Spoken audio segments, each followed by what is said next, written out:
My dear friends, I give you a warm welcome in my YouTube channel. As we discussed before, in my earlier video, we discussed about Charvaka. So today I am coming with you with a topic that is Jainism. Jainism is the second school of heterodox system. So today we will discuss about Jainism. Let us try to know the very word meaning Jainism. What does it mean? You know, Jainism, it is derived from the word Sanskrit, and it is derived from the word Jina. Jina means conquered, the one who has conquered passion and desire of this world. So those who have conquered desire and passion of this world, they are known as Jina. As we know, in Jainism there are 24 Tirthankaras, and these Tirthankaras are known as the founders of this Jainism religion. They are known as the founders of this religion, and these 24 Tirthankaras who had completely freed from the passion and desire of this world, and therefore they are known as Tirthankaras. They are known as Jina, who conquered the passion and desire in their lives. So this is the meaning of Jainism. So let us know something more about this Jainism. As I said, there are 24 Tirthankaras, and these 24 Tirthankaras are known as the founder of Jainism. So there are 24 Tirthankaras. So let us try to know some of them. We will not go through one by one. There are 24, and therefore it is difficult to elaborate every one of them, and it will take long videos. And therefore we will come to know only three Tirthankaras. We will come across only with name 3 Tirthankaras. First one, then 23rd one, and then 24th one, the last one. As I said, let us try to know something about first one, the first Tirthankara. Who was the first Tirthankara? You know the first Tirthankara was Rishabdeva. Rishabdeva was the first Tirthankara who had completely freed from the passion and desire of his life. When he was in this world, he had seen all the things that around him, and therefore he got meditation. He sat in the posture of meditation, he meditated, and he received Kevala, and therefore he is known as the first Tirthankara of Jainism. Then 23rd one, 23rd one is Parashvanath, and this Parashvanath, around 600 BC, he came in Jharkhand. He came in Parashvanath place. There he meditated. He got Kevala and he received Nirvana on the Mount Parashvanath. And therefore, since he came there, he sat in the posture of meditation, he received Kevala, and there he received Nirvana. He died there. Since he received Nirvana there, in his name, that particular place, that particular mountain is named after him. And therefore today, where he got Kevala or where he got Nirvana, in that place is named after him, and that place is called Parashvanath. So since he came there, he received Nirvana there, therefore that place is named after his name. And today it is situated in Gridi, and this place has become the pilgrimage place for Jainism. So this is about 23rd Tirthankara, Parashvanath. So let us discuss more about the last one, 24th Tirthankara, who is very, very important in Jainism, and he is Lord Mahavira. So Lord Mahavira, he was born in Kundagram, the small kingdom Vaisesika. He was belonging to warrior family. He was belonging to Kshatriya clan, and his father was the small ruler of the small kingdom Vaisesika. And at the age of 30, he left his place and he went in the search of truth. His father's name was Siddhartha, mother's name was Trishala, and it is said that he got married to Yasoda and he had a daughter named Priyadashini. So this is something about the short introduction and short introduction of Lord Mahavira. Now let us try to know about Jainism. In Jainism there are two sects.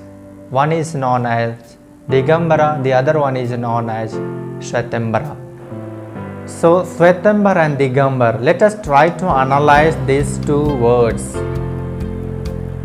What is their meanings?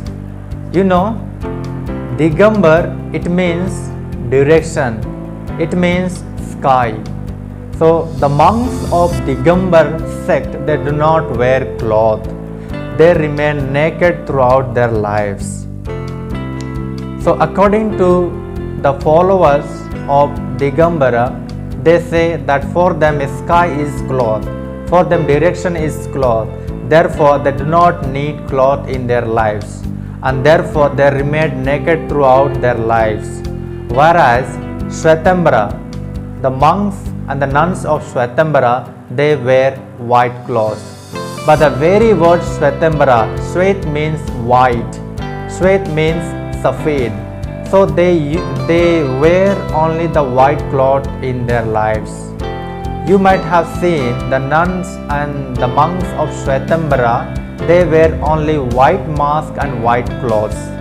So throughout their life, they only use white cloth and white mask. They do not use any other color of clothes.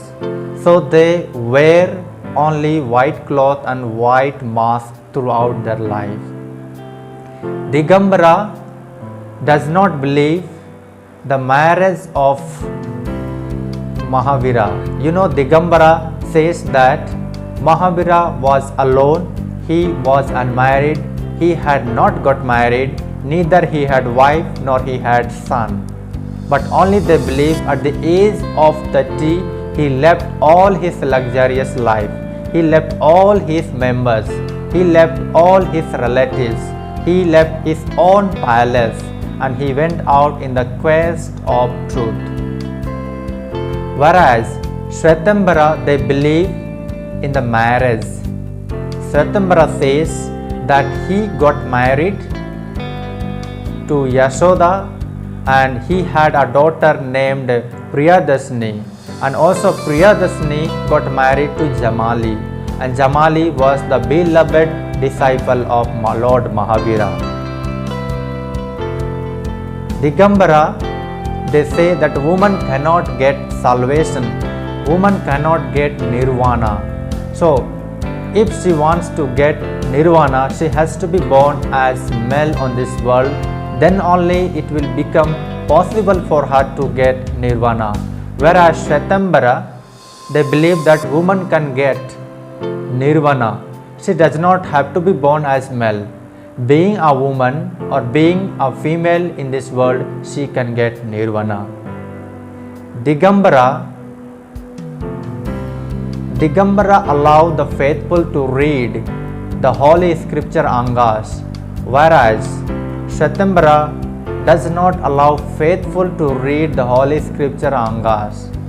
So for the faithful, it is forbidden to read the holy scripture angas in Shvetambara sect, whereas in Digambara sect, faithful are allowed to read the holy scripture angas. And in Digambara there are 5 vows, and in Shvetambara there are only 4 vows. And what are these vows? Let us try to know. Digambara has 5 vows, and their 5 vows are as follows. First one is Satya, second one is non-violence, third one is Astya, fourth one is poverty, and fifth one is Brahmachari. Now the vows of Shvetambara, they have only 4 vows, and these 4 vows are as follows. First one is Satya, second one is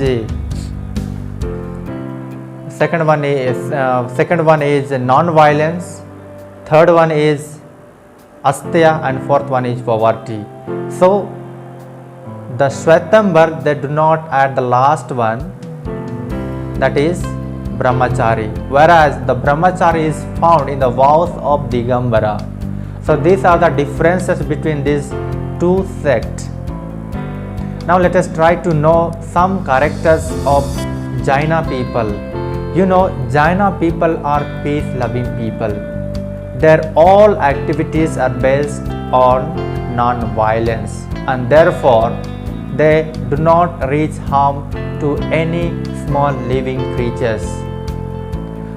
And these people respect the opinion of other people, because every human being has their own perspective way to look at the reality, and therefore they say whatever they think or whatever they look at, whatever reality they look at in their own perspective way, that is true, and therefore they respect others' opinion. They respect their opinion, what they are going to tell about the particular thing, and therefore they respect each other's opinion. And these people are highly intellectual people. They are highly intellectual people. So these are the characters of the Jaina people. Now let us try to know about their philosophical idea. What do they speak about the philosophical idea? So they speak on metaphysics, they speak on epistemology, and also they speak on the idea, the concept of bondage and liberation. So we'll discuss one by one. So let us try to know first about the metaphysics. You know, in Jainism we find the famous theory that is known as Anekantavada theory, and this theory is nothing but it is the theory of manyness. This theory says that there are number of substances, and all these substances are existing individually and in real. So the substance that we see is existing individually and they are real. You know, further they say that there are numerable of substances, and each substance has got numerable of qualities, numerable of characters, and these characters of a substance is known by only the Tirthankara. The one who has received Kevala only can know the whole quality of a particular substance. No ordinary man can get, and therefore they say that the one who has got the quality of Tirthankara only can know the whole quality, all characters of an object. And they have believed in Jainism, the one who has got Kevala is known as omniscient and omnipotent, is known as all powerful and all knowing. So the one who has got this quality, the quality of Tirthankara, can know all quality of a substance. So Anekantavada theory, it says that there are number of substances, and each substance has got number of qualities, number of characters, and these characters of one substance is known by only Tirthankara, the one who has received Kevala. Okay, so there are again 4 types, there are 4 there are four characters of a substance. So each substance has got four characteristics.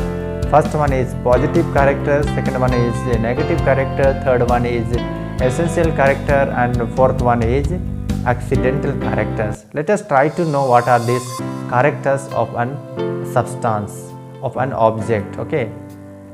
So first two, positive and negative.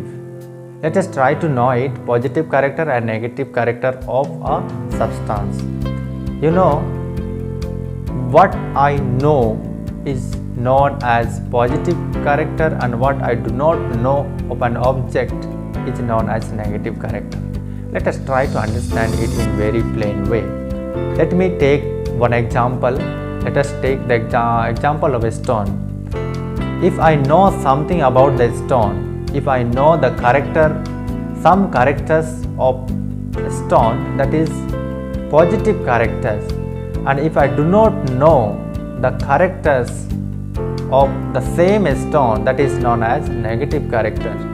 So the same object, what is known as positive character, and what is not known is known as negative character. And let us now will try to know last one, that is last two, that is essential character and accidental characters. This is little difficult to understand, essential character and accidental characters. You know, essential character, essentially the substance remains the same, but accidentally substance get changed. Let us try to know it how it is. Let us take the example of tree. The essential character of tree is growing, okay, and accidental character of tree is change in color, shape and size. And now let us understand it in very plain way. When the tree is small, and when the tree is grown, the same tree, I am talking about the same tree. The tree, let us take the mango tree. When the mango tree is small and when the mango tree is grown, let us get differences between these two stages, when it is in a small and when it is grown up. Okay. So when the mango tree is small, at that time it was growing, and when the mango tree became bigger tree, at that time we find some changes in the mango tree. We find there is a lot of branches, and at that time there is a lot of roots, and even the trunk also has become bigger. But whereas when it was small, at that time it had very less root, it has very less branches, but when it became bigger, at that time it got lot of roots and lot of branches and also lot of leaves, and its trunk has become bigger. So you see here, you analyze it. Now then only you will get it. You know, essentially it remains the same. As I said in the beginning, the essence of the tree is growing. When the mango tree was small, it was growing, and when it became bigger, at that time also it is growing. The same substance, as I said, essentially it remains the same, but accidentally it gets changed. So the same substance, when the mango tree was small, at that time same substance, but when it is grown, the same substance is grown, but on the passing of time, accidentally it has got changed. Its color is changed, its shape is changed, its size is changed. You see how it is here. So the accidentally it remains the same, but essentially it remains the same, but accidentally it gets changed. So this is about the metaphysics. So we discussed about the metaphysics. Now let us try to discuss about the epistemology. What is the main idea on epistemology according to Jainism? You know, Jainism, they have accepted only 3 pramanas. three sources of knowledge, and they are perception, inference and testimony. Perception means whatever they perceive through their five senses, that is known as for them as real knowledge. And inference, whatever they infer by looking at something, that is known as real knowledge for them. And testimony, whatever they get knowledge through verbal, through written, or saying someone, hearing someone's voice, that is known as that is for them real knowledge. And according to Jainism, there are two ways of obtaining knowledge. There are immediate knowledge and immediate knowledge. Let us try to know first about the immediate knowledge. There are three types of immediate knowledge. They are clairvoyance, telepathy and omniscience. Let us try to understand one by one what is clairvoyance, what is telepathy and what is omniscience.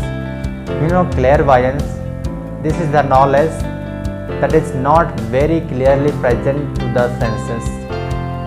That is known as clairvoyance knowledge. Clairvoyance means something is not very clearly present to the senses and I come to know it. That is known as clairvoyance knowledge. Let me tell you an example. If I see something that is so far and I think, yeah, that is this.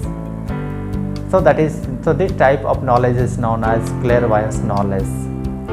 And telepathy, this is the knowledge of knowing the other's mind.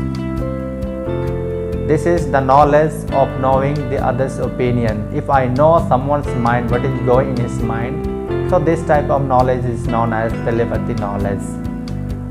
And omniscience knowledge, this is the knowledge of absolute, the one who has received Kevala in his life. He has this type of knowledge, omniscience knowledge, omniscient, absolute knowledge he has. So this is about the immediate knowledge. So as I said, there are three immediate knowledge, that is clairvoyance, telepathy and omniscience. Let us now we try to know about the immediate knowledge. There are two types of immediate knowledge. There are Mati and Shruti. Now what is Mati? Mati is a knowledge. Mati, this knowledge is received through the senses by using our reason. So the knowledge is gained through the senses by using the reasoning. So this type of knowledge is known as Mati knowledge.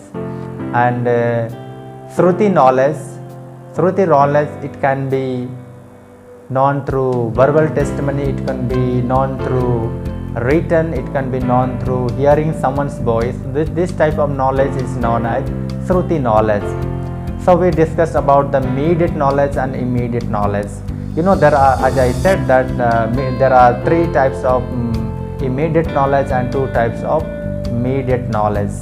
So there are total, if we take together, then it will become 5 knowledge. Okay. So among these 5, all 4 can be fallible. There can be the possibility of error, and therefore this type of knowledge is known as fallible knowledge, not the absolute knowledge. Whereas among 5, one is, that is omniscience. This is the absolute knowledge which is known only by the one who has achieved Kevala. This knowledge is known as absolute knowledge. So there is no possibility of finding error. There is no possibility of fallibility.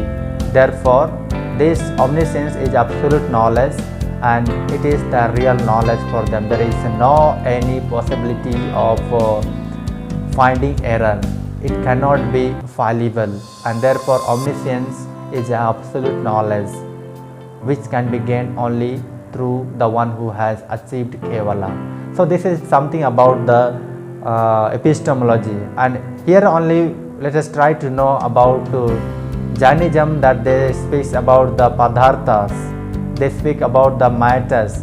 So according to Jainism, there are six padarthas, 6 substances. Let us try to know what are these 6 padarthas, 6 elements. Okay, so first one is jiva, second one is ajiva, third one is adharma, and fourth one is dharma, fifth one is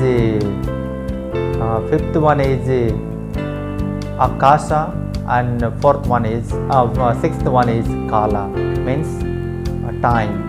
So according to Jainism, as I said, first one is first element is jiva, that means all living creatures who are having soul, and this soul is existing individually and separately. So all living creatures are known as jiva, who have soul, they are possessing soul. When they die, soul exists individually.